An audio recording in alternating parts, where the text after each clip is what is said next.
इतिहास गवाह है, दुनिया कलम से नहीं तलवार से बदलती है, और अगर तलवार ना हो तो दिमाग से। भारत के इतिहास में एक ऐसा आदमी हुआ जिसने न कोई हथियार उठाया, न कोई ताज पहना, लेकिन उसने अपने क्रोध से एशिया के सबसे शक्तिशाली नंद वंश को उखाड़ कर फेंक दिया। हम उसे आचार्य चाणक्य कहते हैं, लेकिन आज हम उस शिक्षक की बात नहीं करेंगे।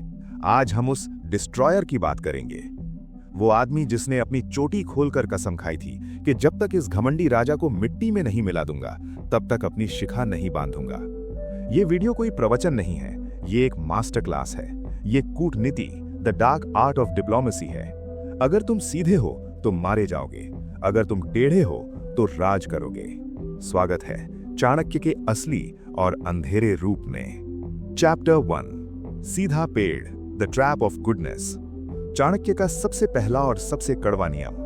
जंगल में सीधे पेड़ सबसे पहले काटे जाते हैं और टेढ़े पेड़ सुरक्षित खड़े रहते हैं। हम में से 99% लोग इस सीधेपन की बीमारी से ग्रसित हैं। हमें लगता है कि अगर हम किसी का बुरा नहीं करेंगे तो लोग हमारा भी बुरा नहीं करेंगे।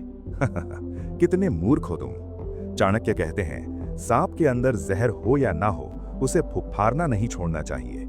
अगर दुनिया को पता चल गया कि तुम कमजोर हो, तुम दयालु हो, तो वे तुम्हें चबा जाएंगे।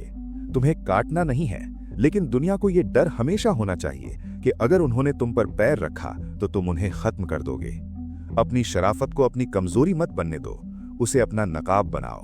दिखो ऐसे कि तुम साधु हो, लेकिन दिमाग में हमेशा एक छुरा तैयार रखो। चैप्टर 2, साम, प्रशंसा का जाल, द आर्ट ऑफ हिप्नोटिज्म। अब आते हैं चाणक्य के उस हथियार पर जिससे उन्होंने पूरी दुनिया को नचाया। साम, दाम, दंड, भेद। सबसे पहला हथियार है साम, यानी समझाना या मिलाना, लेकिन डार्क साइकोलॉजी में इसका मतलब कुछ और है। इसका मतलब है सम्मोहन, यानी हिप्नोटिज्म थ्रू वर्ड्स।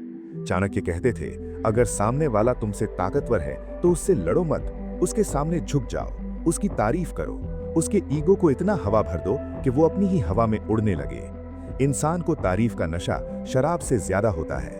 जब तुम किसी की झूठी तारीफ करते हो तो तुम उसे खुश नहीं कर रहे होते, तुम उसकी आंखों पर पट्टी बांध रहे होते हो। दुश्मन को तब तक दोस्त बना के रखो जब तक तुम्हारे हाथ में चाकू ना आ जाए। इसे कहते हैं साम। मीठा बोलो और पीछे से वार करने का इंतजार करो। ये कायरता नहीं है, ये रणनीति यानी स्ट्रैटेजी है। चैप्टर 3, दाम, कीमत पहचानो, बाइंग सोल्स। अगर मीठी बातों से काम न चले तो दूसरा हथियार निकालो, दाम, यानी खरीदना। चाणक्य का मानना था कि इस दुनिया में हर इंसान बिकाऊ है, बस उसकी कीमत अलग अलग होती है।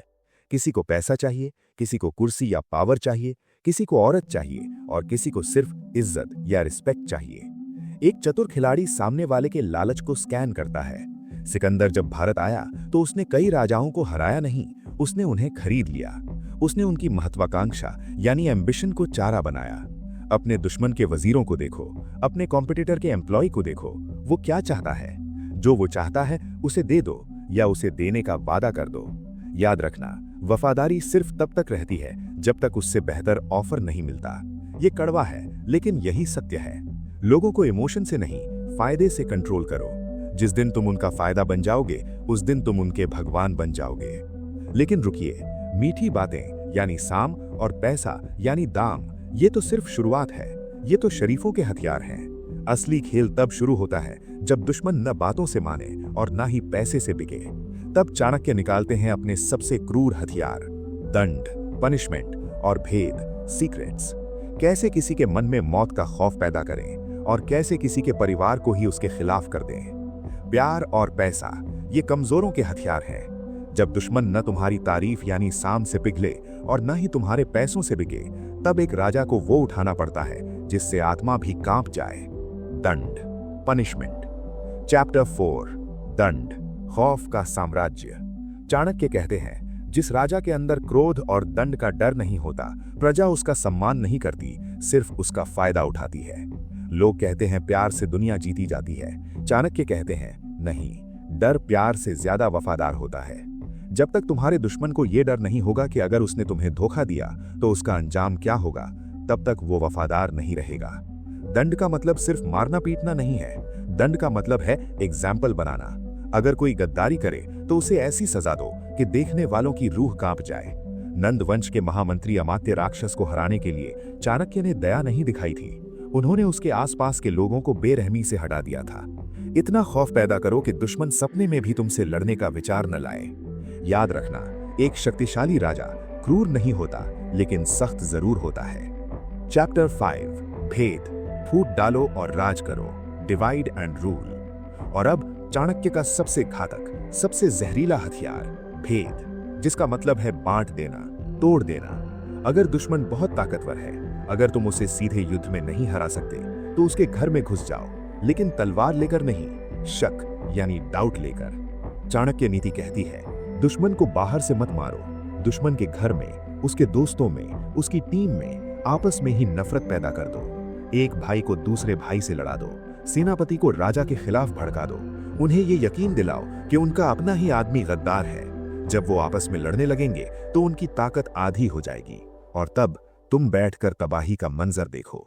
महाभारत में शकुनी ने क्या किया? उसने युद्ध नहीं किया, उसने सिर्फ भेद पैदा किया और हस्तिनापुर राख हो गया। संगठन यानी यूनिटी में शक्ति है, ये सच है। इसलिए दुश्मन की यूनिटी को तोड़ना तुम्हारी सबसे बड़ी जीत है। चैप्टर 6, विष कन्या। किसी पर भरोसा मत करो। इतिहास का एक काला सच सुनो। चाणक्य चंद्रगुप्त मौर्य के खाने में रोज थोड़ा थोड़ा जहर मिलाते थे।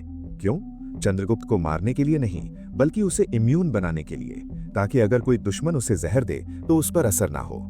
लेकिन इससे हमें क्या सीख मिलती है? सीख ये है, संदेह। चाणक्य कहते हैं, एक राजा का कोई दोस्त नहीं होता, न भाई, न बेटा, न पत्नी। सबके अपने स्वार्थ हैं। तुम्हारे सीक्रेट्स सिर्फ तुम्हारे सीने में दफन होने चाहिए। जिस दिन तुमने अपना राज अपने सबसे करीबी दोस्त को बताया, समझ लो तुमने अपनी मौत के वारंट पर साइन कर दिया। क्योंकि दोस्त दुश्मन बन सकता है, लेकिन राज वापस नहीं आता।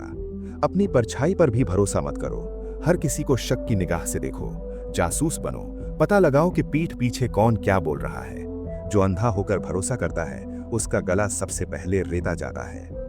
तो मेरे दोस्त, ये थे वो 4 खंभे जिन पर साम्राज्य खड़े होते हैं: साम, दाम, दंड और भेद। हो सकता है तुम्हें ये बातें अनैतिक या अनएथिकल लगे, हो सकता है तुम्हें लगे कि ये बुराई है, लेकिन याद रखना, जब तुम्हारे घर की रक्षा करने की बात आए, जब तुम्हारे सपने, तुम्हारे करियर, तुम्हारी इज्जत की बात आए, तो वहां नैतिकता या एथिक्स नहीं, जीत यानी विक्ट्री मायने रखती है। चाणक्य ने कहा था, दुष्ट के साथ दुष्टता ही सही व्यवहार है। आज से अपने भोलेपन का त्याग करो, अपने सीधेपन को आग लगा दो।